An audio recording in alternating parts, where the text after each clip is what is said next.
परमात्मा ने जो भक्ति करनी है तो भगत की तरह रहना पड़ेगा, बुराइयों से भी बचना होगा और एक बहुत ही साधु भाव में रहना पड़ेगा, किसी की आत्मा नहीं दुखावे। ठीक है, आपको धीरे धीरे सेट होने में टाइम लगेगा, जैसा भी जिसका व्यवसाय है अब वर्तमान में उसमें एक साधुता लाओ।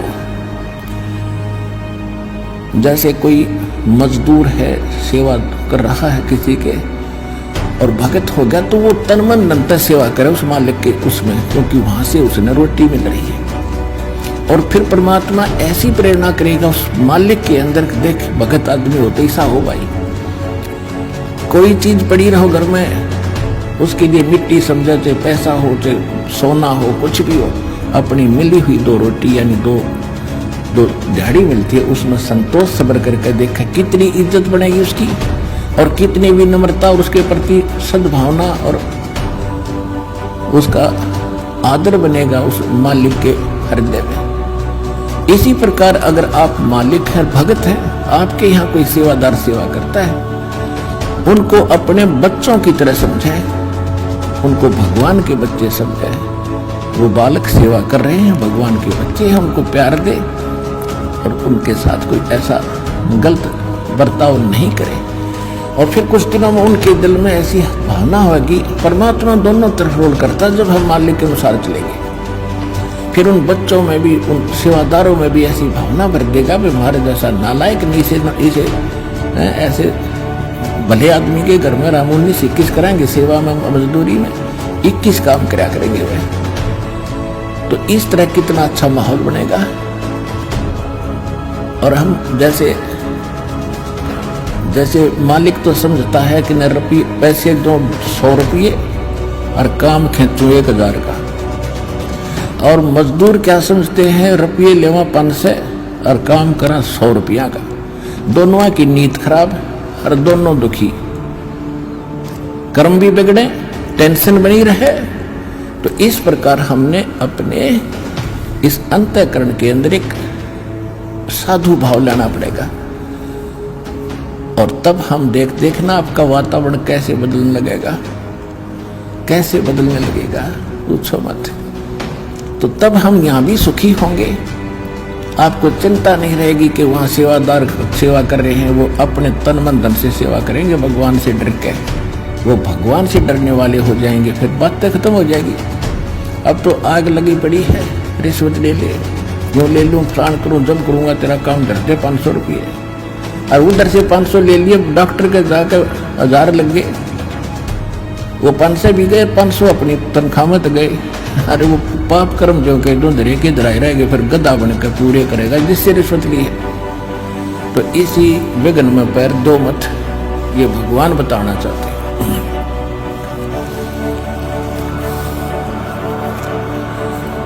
और जब आपको ये ज्ञान होगा ना, जहर दिखाई देगा आपको, और जब आप नेक नीति से चलोगे तो पूछो मत। अब दास बहुत देखता है, एक छोटा सा बच्चा ने बोला जी 55 रुपये पाए मैंने पड़े, वो घर पे लाया, घर वाले बोले ना बेटा हमने नीचे धर दे, अपना दान पात्र में डाल दिए, इस विषय हम नहीं खाएंगे।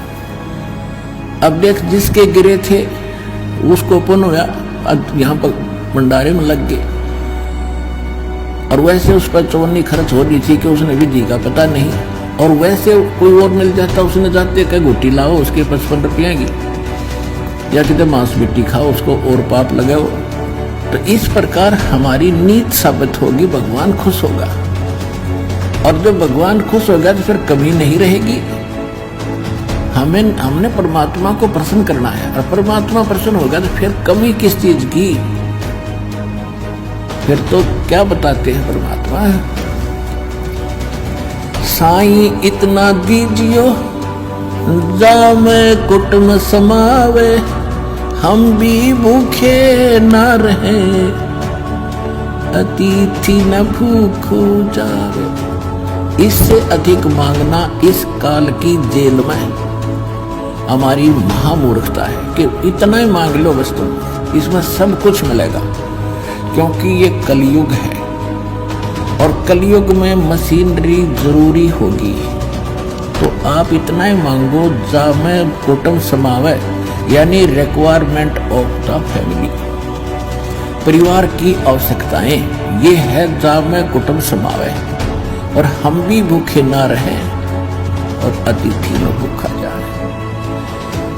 फिर देगा आपको, और फिर रहो मालिक के वचनानुसार चलो। फिर कैसे, जैसे परमात्मा कहते हैं,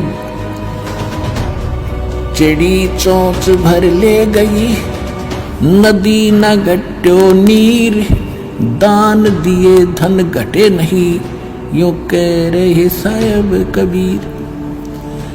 परमात्मा अपना साइन कर रहे हैं इस वाणी को बोल करके, कह रहे साहिब कबीर कि दान करने से धन नहीं घटेगा, ये नियम है ईश्वर का, परमेश्वर का।